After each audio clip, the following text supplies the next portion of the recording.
भगवान श्री विष्णु का पौराणिक कहानी। विष्णु सनातन धर्म के प्रमुख देवताओं में से एक हैं, जिनको नारायण और हरि के नाम से भी को जाना जाता है। विष्णु को जगत का पालन करता माना जाता है। जब अधर्म और पाप बढ़ता है तब वे अवतार लेते हैं। वैष्णववाद के भीतर सर्वोच्च हैं, जो समकालीन हिंदू धर्म के भीतर प्रमुख परंपराओं में से एक है। हिंदू धर्म के आधारभूत ग्रंथों में बहुमान्य पुराणानुसार भगवान विष्णु परमेश्वर के तीन मुख्य रूपों में से एक रूप हैं।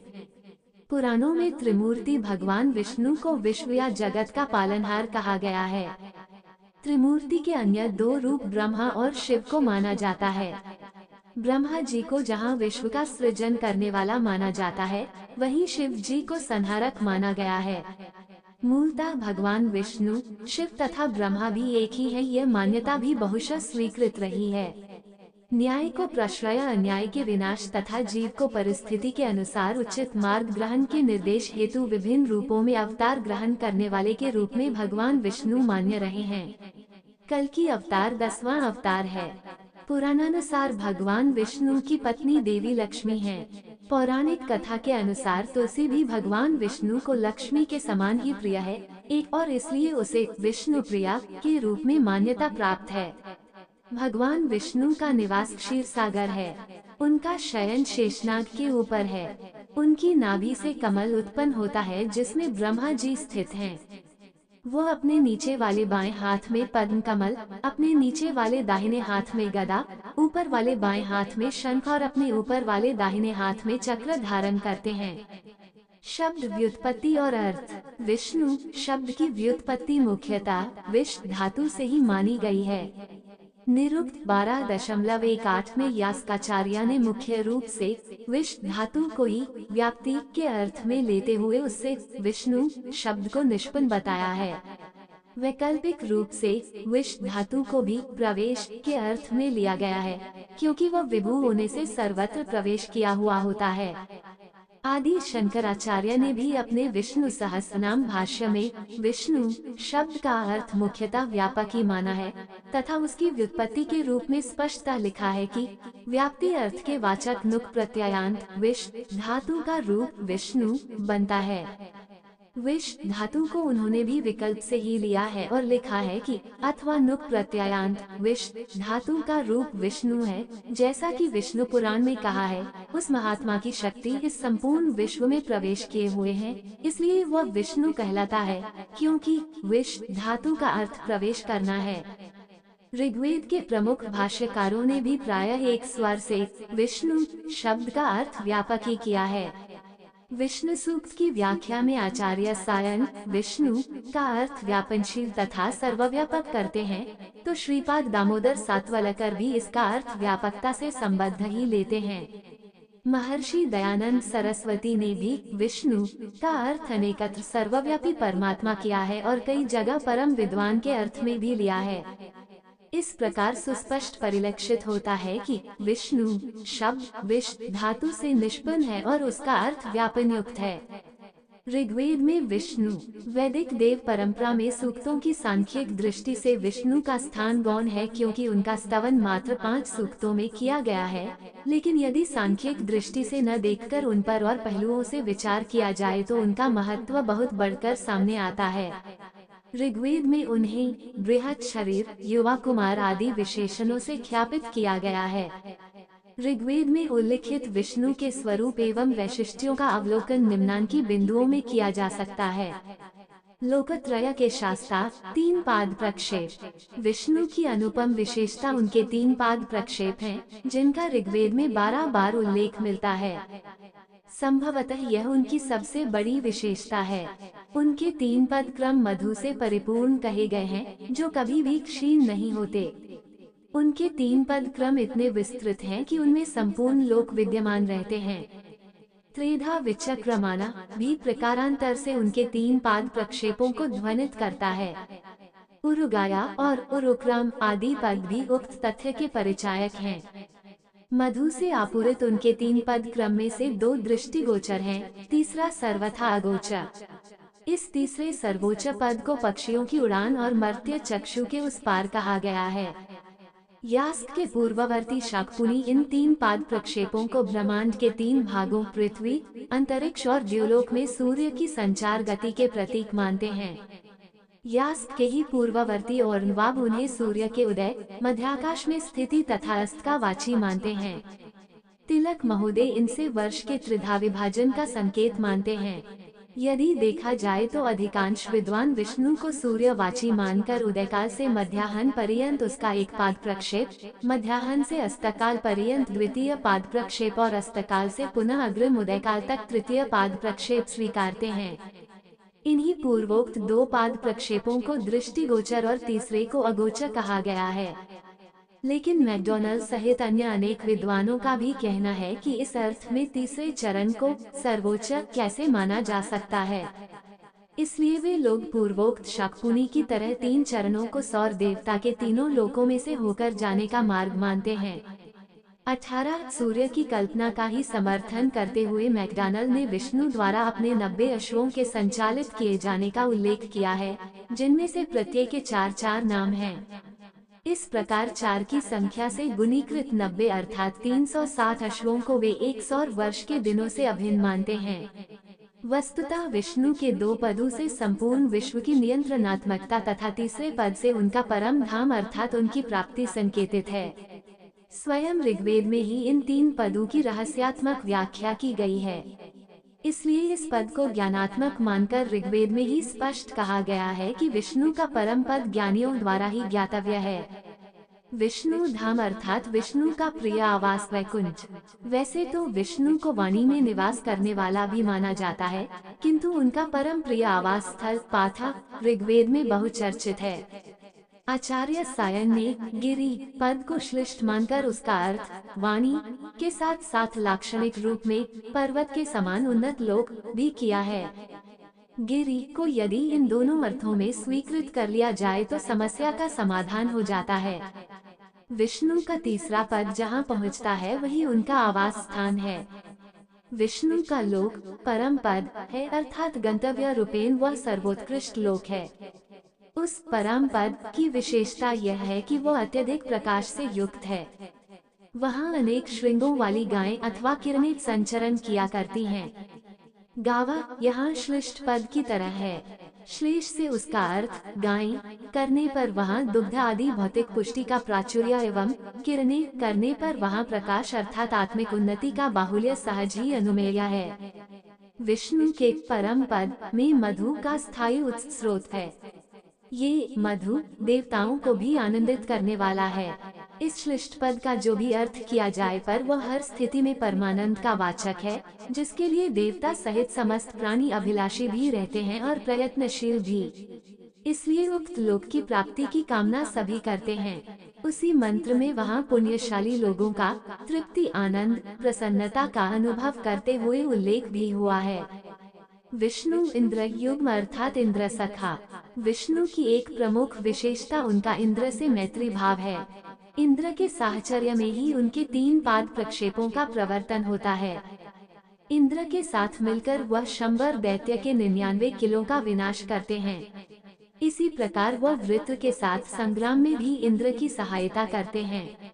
दोनों को कहीं कहीं एक दूसरे की शक्तियों से युक्त भी बतलाया गया है।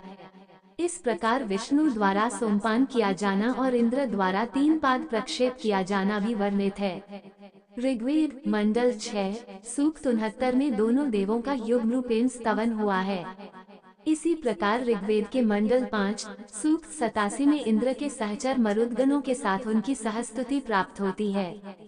परम वीर्यशाली विष धातु से व्युत्पन्न विष्णु पद का शाब्दिक अर्थ व्यापक, गतिशील, क्रियाशील अथवा उद्यमशील होता है। अपने बल विक्रम के ही कारण वे लोगों द्वारा स्तुत होते हैं।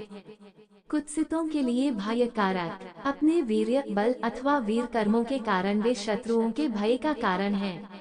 उनसे लोग उसी प्रकार भयभीत रहते हैं जिस प्रकार किसी पर्वतचारी सिंह से। परमेश्वर भीते आदि श्रुति वचनों से सामान्य जनों का भी उनसे भय करना सिद्ध हो जाता है। उनसे भयभीत होना अकारण नहीं है। वे कुत्सितों शत्रुओं का वध आदि हिंसा कर्म करने वाले हैं। यहाँ ये ध्यातव्य है कि वे कुत्सित हिंसादिकर्ता कुचरक का ही वध करते हैं, इसलिए उनके लिए कहा गया है कि वे हत्यारे नहीं हैं। व्यापक तथा अप्रतिहत गति वाले। विष्णु विस्तीर्ण, व्यापक और अप्रतिहत गति वाले हैं। उरुगाया और उरुक्रम आदि पद इस तथ्य के पोषक हैं। उरुगाया का अर्थ आचार्य सायन द्वारा महज्जनों द्वारा स्तूयमान अथवा प्रभुत्या स्तूयमान करने से भी विष्णु की महिमा विखंडित नहीं होती। डॉक्टर यदुनंदन मिश्र का कहना है कि इस पद का अर्थ विस्तीर्ण गति वाला करने के लिए हम इसलिए आग्रहवान हैं क्योंकि उसे सभी लोकों में संचरण करने वाला कहा गया है। उनके पदक्रम इतने सुदीर्घ होते हैं कि वे अपने 3 पाद प्रक्षेपों से ही तीनों लोकों को नाप लेते हैं। लोकोपकारक। विष्णु के 3 पद यदि सृष्टि करते हैं, स्थापन करते हैं, धारण करते हैं तो वहीं पर आश्रित जनों का पालन पोषण भी किया करते हैं। लोगों को अपना भोग्य अन्नादि उन्हीं 3 पद क्रमों के प्रसाद स्वरूप प्राप्त होता है, जिससे कि वे परम तृप्ति का अनुभव किया करते हैं। जो लोग विष्णु की स्तुति करते हैं, उनका वे सर्वविध कल्याण करते हैं, क्योंकि उनके स्तवनादि कर्म से उसे परम स्फूर्ति मिलती है। इस प्रकार स्फूर्ति प्रदायिनी स्तुति विष्णु तक पहुंचा पाने के लिए सभी लालायित रहते हैं। वे वरिष्ठ दाता हैं। त्रयात्मकता। विष्णु के गुणों में भी त्रयात्मकता परिलक्षित होती है। वे 3 पद क्रम वाले, 3 प्रकार की गति करने वाले, तीनों लोकों को नाप लेने वाले और लोकत्रय के धारक हैं। इसी प्रकार वह त्रिधातु अर्थात सत, रज और तम का समीकृत रूप अथवा पृथ्वी, जल और तेज से युक्त भी हैं। सर्जक, पालक, संहारक। विष्णु पार्थिव लोकों का निर्माण और परम विस्तृत अंतरिक्ष आदि लोकों का प्रस्थापन करने वाले हैं। वे स्वनिर्मित लोकों में 3 प्रकार की गति करने वाले हैं। उनकी ये 3 गतियां उद्भव, स्थिति और विलय की प्रतीक हैं। इस प्रकार जड़ जंगम सभी के वे निर्माता भी हैं, पालक भी और विनाशक भी। वे लोकत्रय का अकेला धारक हैं। वे अपने 3 पाद प्रक्षेपों से अकेले ही तीनों लोकों को नाप लेते हैं। लोकत्रय को नाप लेने से भी यह फलित होता है कि लोकत्रय अर्थात वहाँ के समग्र प्राणी उनके पूर्ण नियंत्रण में हैं। विष्णु भ्रूण रक्षक भी हैं। गर्भस्थ बीज की रक्षा के लिए और सुंदर बालक की उत्पत्ति के लिए विष्णु की प्रार्थना की जाती है। उनके पालक स्वरूप पर स्पष्ट बल देने के कारण ऋग्वेद में अहोरात्र अग्निरूप में भी उन्हें विष्णुगोपा परमन पाती अर्थात सबके रक्षक पालक कहा गया है।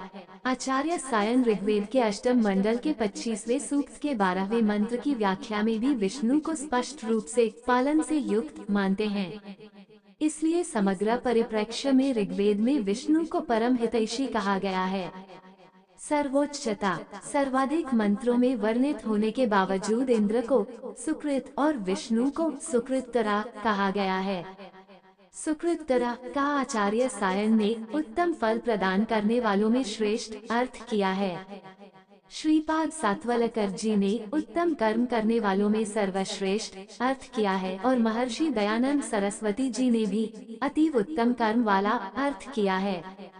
इंद्र है तो विष्णु है। तात्पर्य स्पष्ट है कि ऋग्वेद में ही यह मान लिया गया है कि विष्णु सर्वोच्च हैं। इसी प्रकार इंद्र के राजा होने के बावजूद विष्णु की सर्वोच्चता ऋग्वेद में ही इस बात से भी स्पष्ट हो जाती है कि उसमें विष्णु के लिए कहा गया है कि वे संपूर्ण विश्व को अकेले धारण करते हैं तथा इंद्र के लिए कहा गया है कि वे राज्य करते हैं। तात्पर्य स्पष्ट है कि सृष्टि के सर्जक एवं पालक विष्णु ने संचालन हेतु इंद्र को राजा बनाया है।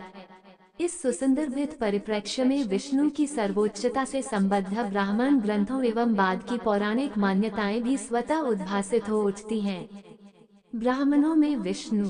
ब्राह्मण युग में यज्ञ संस्था का विपुल विकास हुआ और इसके साथ ही देवमंडली में विष्णु का महत्व भी पहले की अपेक्षा अधिकतर हो गया। ऐत्रेय ब्राह्मण के आरंभ में ही यज्ञ में स्थान देने के क्रम में अग्नि से आरंभ कर विष्णु के स्थान को परम कहा गया है। इनके मध्य अन्य देवताओं का स्थान है। इस तरह स्पष्ट रूप से वैदिक संहिता ग्रंथों में सर्व प्रमुख स्थान प्राप्त अग्नि की अपेक्षा विष्णु को अत्युच्च स्थान दिया गया है। वस्तुतः विष्णु को महत्तम तो ऋग्वेद में भी माना ही गया है, पर वर्णन की अल्पता के कारण वहां उनका स्थान गौण लगता है।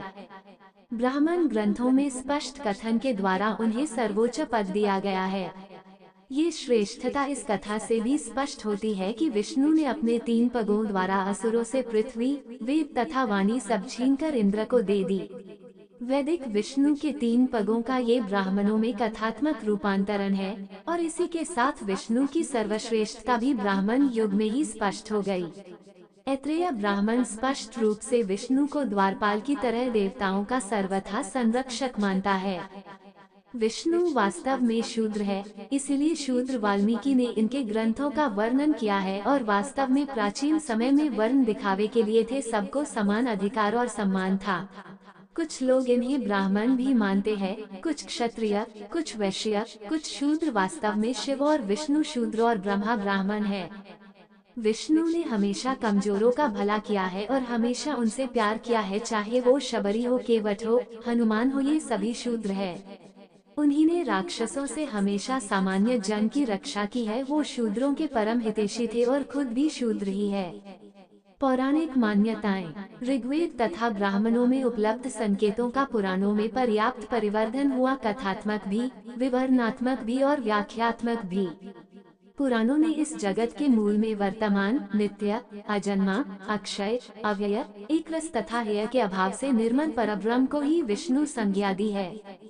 वे पराना परा अंतरात्मा में अवस्थित परमात्मा, परम श्रेष्ठ तथा रूप, वर्ण आदि निर्देशों तथा विशेषण से रहित हैं। वे जन्म, वृद्धि, परिणाम, क्षय और नाश इन 6 विकारों से रहित हैं। वे सर्वत्र व्याप्त हैं और समस्त विश्व का उन्हीं में वास है। इसीलिए विद्वान उन्हें वासुदेव कहते हैं। जिस समय दिन, रात, आकाश, पृथ्वी, अंधकार, प्रकाश तथा इनके अतिरिक्त भी कुछ नहीं था, उस समय एकमात्र वही प्रधान पुरुष परम ब्रह्म विद्यमान थे, जो कि इंद्रियों और बुद्धि के विषय नहीं है। सृष्टि के आरंभ में ब्रह्मा जी को विष्णु जी ने जो मूल ज्ञान स्वरूप चतुश्लोकी भागवत सुनाया था, उसमें भी यही भाव व्यक्त हुआ है। सृष्टि के पूर्व केवल मैं ही मैं था, मेरे अतिरिक्त न स्थूल था, न सूक्ष्म और न दोनों का कारण अज्ञान। जहाँ ये सृष्टि नहीं है, वहाँ मैं ही मैं हूँ और इस सृष्टि के रूप में जो प्रतीत हो रहा है, वह भी मैं ही हूँ और जो कुछ बच रहेगा, वह भी मैं ही हूँ। इन संदर्भों से विष्णु की सर्वोच्चता तथा सर्वनियंता होने की भावना स्पष्ट परिलक्षित होती है। माना गया है कि विष्णु के 2 रूप हुए। प्रथम रूप प्रधान पुरुष और दूसरा रूप काल है। ये ही दोनों सृष्टि और प्रलय को अथवा प्रकृति और पुरुष को संयुक्त और वियुक्त करते हैं। ये काल रूप भगवान अनादि तथा अनंत हैं, इसलिए संसार की उत्पत्ति, स्थिति और प्रलय भी कभी नहीं रुकते। वैष्णवों के सिरमौर तथा पुराणों का तिलक के रूप में मान्य भागवत महापुराण में सृष्टि की उत्पत्ति के प्रसंग में कहा गया है कि सृष्टि करने की इच्छा होने पर 91वें सोए विष्णु की नाभि से कमल का प्रादुर्भाव हुआ और उसमें समस्त गुणों को आभासित करने वाले स्वयं विष्णु के ही अंतर्यामी रूप से प्रविष्ट होने से स्वतः वेद में ब्रह्मा का प्रादुर्भाव हुआ। इसी प्रकार अधिकांश पुराणों में विष्णु को परम ब्रह्म के रूप में स्वीकार किया गया है। उनसे संबद्ध कथाओं से पुराण भरे पड़े हैं। पालनकर्ता होने के कारण उन्हें जागतिक दृष्टि से यदा कदा विविध प्रपंचों का भी सहारा लेना पड़ता है। असुरों के द्वारा राज्य छीन लेने पर पुनः स्वर्गाधिपत्य प्राप्ति हेतु देवताओं को समुद्र मंथन का परामर्श देते हुए असुरों से छल करने का सुझाव देना तथा कामोद्दीपक मोहिनी रूप धारण कर असुरों को मोहित करके देवताओं को अमृत पिलाना, शंखचूड़ के वध हेतु तुलसी का सतीत्व भंग करने संबंधी देवी भागवत तथा शिव पुराण जैसे उपपुराणों में वर्णित कथाओं में विष्णु का छल प्रपंच द्रष्टव्य है। इस संबंध में यह अनिवार्यता ध्यातव्य है कि पालनकर्ता होने के कारण वे परिणाम देखते हैं। किन्हीं वरदानों से असुरों अन्यायियों के बल विशिष्ट हो जाने के कारण यदि छल करके भी अन्यायी का अंत तथा अन्याय का परिमार्जन होता है तो वे छल करने से भी नहीं हिचकते। रामावतार में छिपकर बाली को मारना तथा कृष्णावतार में महाभारत युद्ध में अनेक छलों का विधायक बनना उनके इसी दृष्टिकोण का परिचायक है। छिद्रान्वेषी लोग इन्हीं कथाओं का उपयोग मनमानी व्याख्या करके ईश्वर विरोध के रूप में करते हैं। परंतु इन्हें सांदर्भिक ज्ञान की दृष्टि से देखना इसलिए आवश्यक है क्योंकि पुराणों या तत्संबंधी ग्रंथों में ये प्रसंग विपरीत स्थितियों में सामान्य से इतर विशिष्ट कर्तव्य के ज्ञान हेतु ही उपस्थापित किए गए हैं। ध्यातव्य है कि पुराणों में तात्विक ज्ञान को ही ब्रह्म, परमात्मा और भगवान कहा गया है।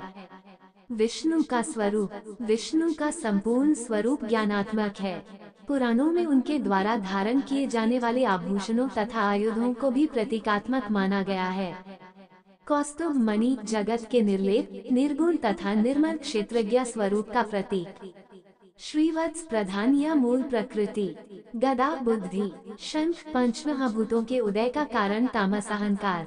शौंड इंद्रियों को उत्पन्न करने वाला राजस अहंकार।